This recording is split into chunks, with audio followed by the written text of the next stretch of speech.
looking more at the Declaration of Rights and Sentiments, Seneca Falls Convention, 1848, I can't help mention that in just wanting to know more about this document and reading about the convention, finding out that Frederick Douglass was a prominent attendee of this convention, I thought was very telling, and really a great credit to who Frederick Douglass was.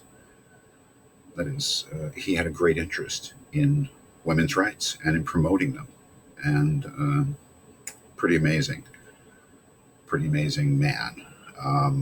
But this document, reading it over and thinking about it, is really an incredible document because we see the kind of demands that are being made.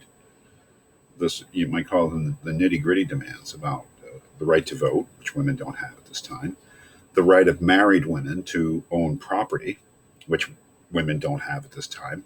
Very complex subject, women's property rights in history. And my understanding is, as was implied by some of the things said here in this document, that single women, unmarried women, had property rights. But once you married, you basically gave up all of your autonomy legally and economically to your husband.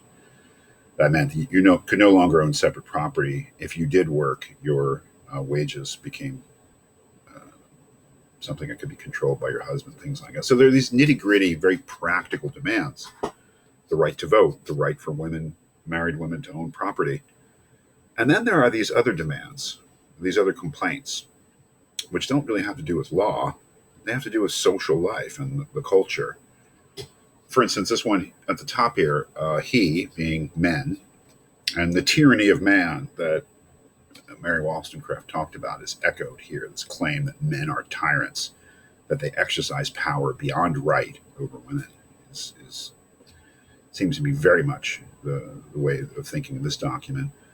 He, men, has created a false public sentiment by giving to the world a different code of morals for men and women, by which moral delinquencies which exclude women from society are not only tolerated, but deemed of little account in man. I think that's worth dwelling on. That women are subject to a double standard. And I think they're talking about sex. Not just about sex, but they're talking about sexual behaviors. Probably amongst a lot of things.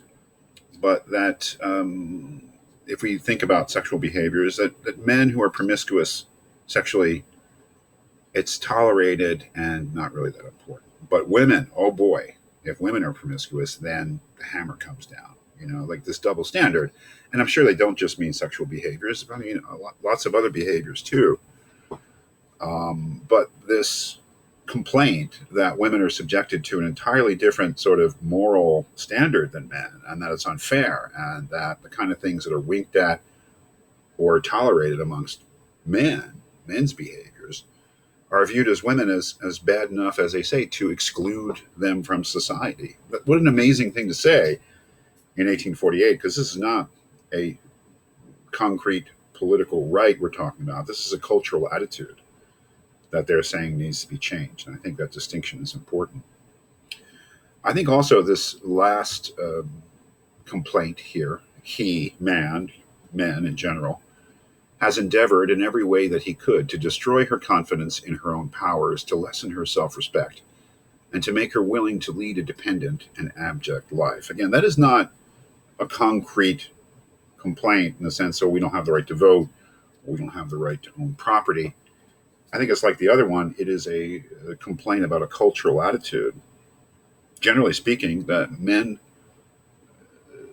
dismiss women, demean women, destroy their confidence, lessen their self-respect, and all for what purpose? They say to make women less able to rule their own lives and to make them dependent upon men. That is a very wide-ranging and deep accusation about really what was then modern American society. But the injustice was not just a legal or economic injustice, it was also a kind of a cultural injustice that women were subjected to. It's really rather, I think, startling to see. Maybe it's the kind of cultural complaint that we are used to as modern people. But I think looking back on it, to condemn a society not for its specific legal or economic laws, but for its social attitudes is really quite something.